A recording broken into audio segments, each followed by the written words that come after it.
If we could first know where we are, either we are tending, we could then better judge what to do and how to do it.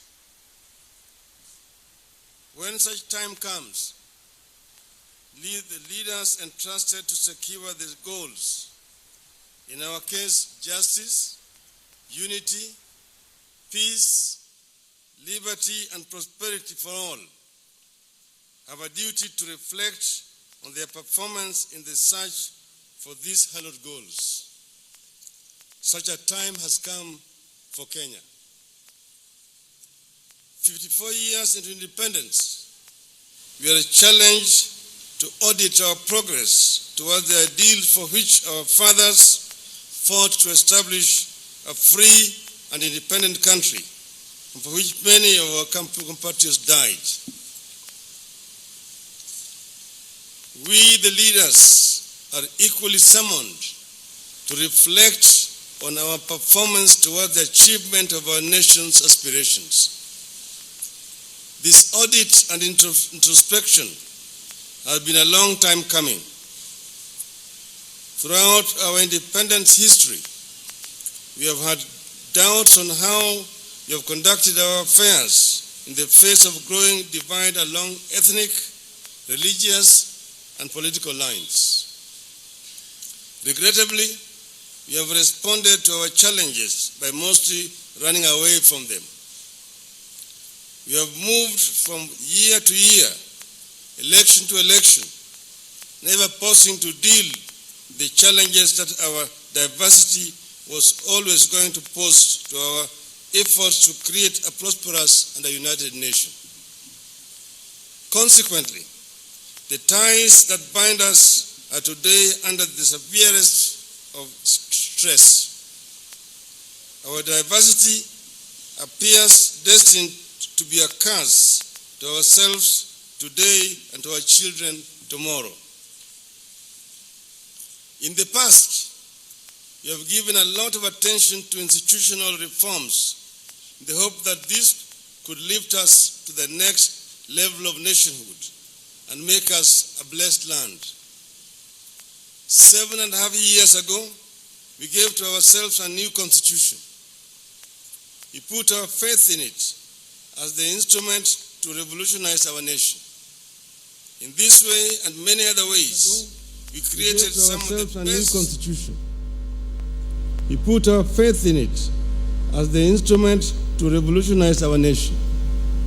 In this way and many other ways, we created some of the best hardware any country has ever possessed to engineer their affairs. We must be courageous enough to admit that it has not worked. It has failed because we are yet to upgrade our software.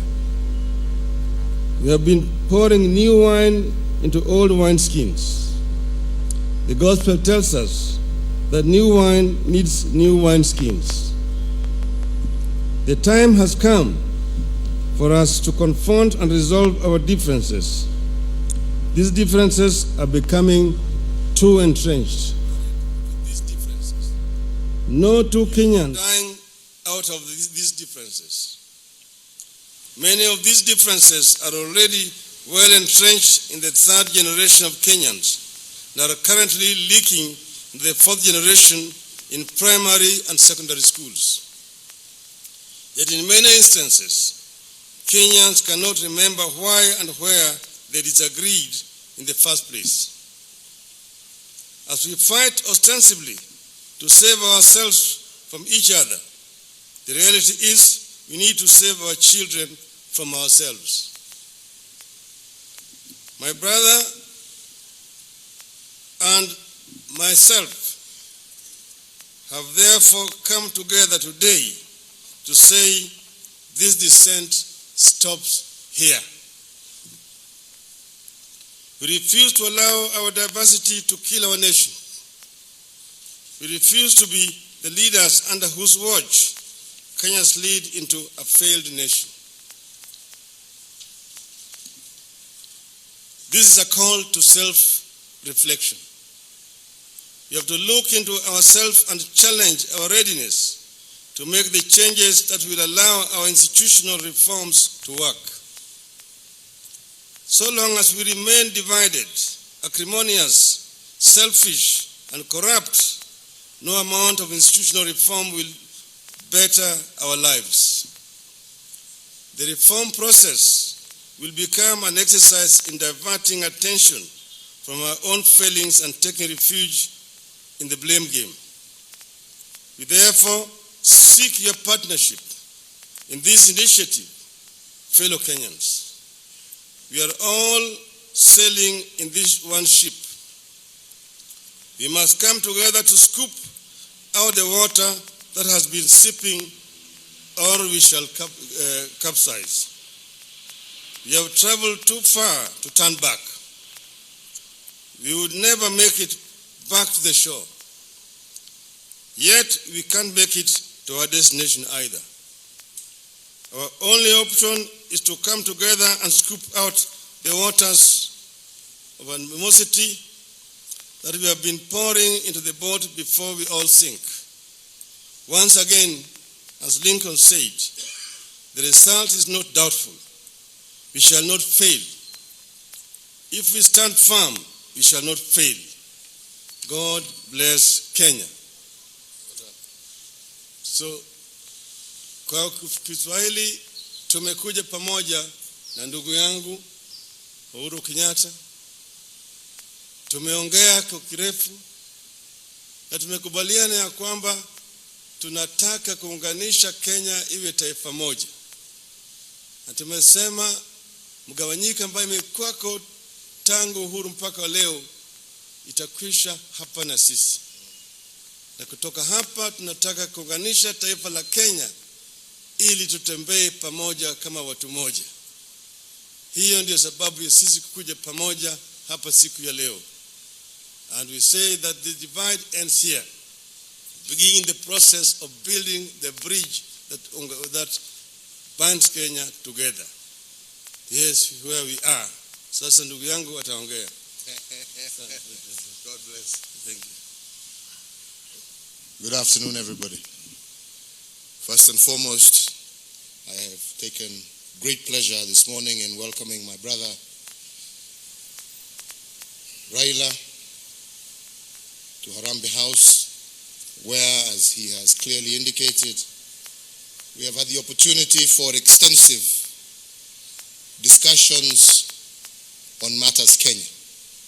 And we have come to a common understanding, an understanding that this country of Kenya is greater than any one individual.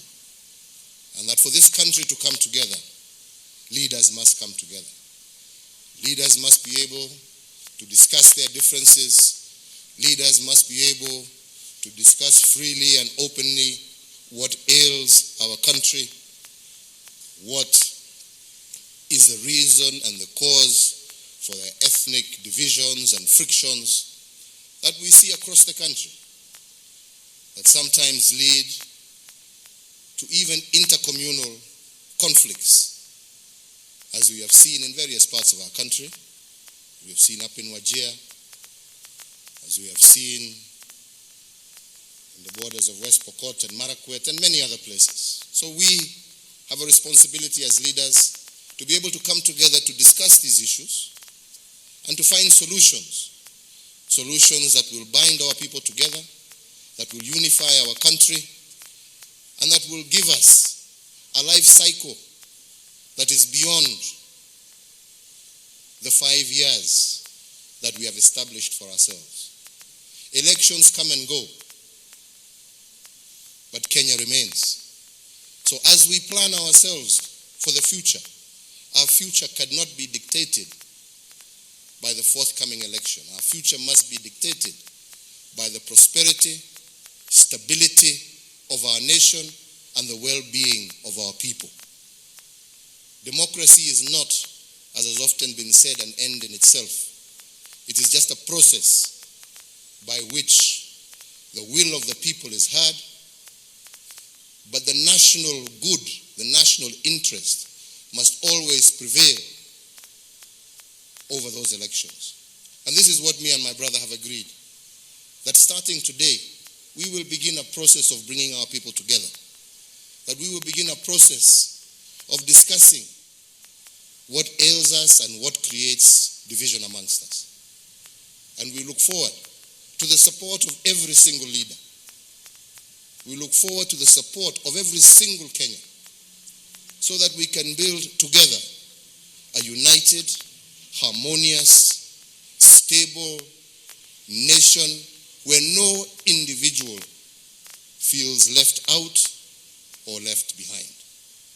So to me, this marks a new beginning for our country, a beginning in which we hope that we shall march together as Kenyans, and that we can differ in terms of political alignment, but always remain steadfast and united in matters Kenya. So with those few and brief remarks, a more detailed statement will be given to all of you to be able to read and to understand, that formulates this new beginning that we seek to start. And we thank you for finding time to join us. And as my brother has said, we look forward to you to be our partners to create this new Kenya. Thank you, and God bless you.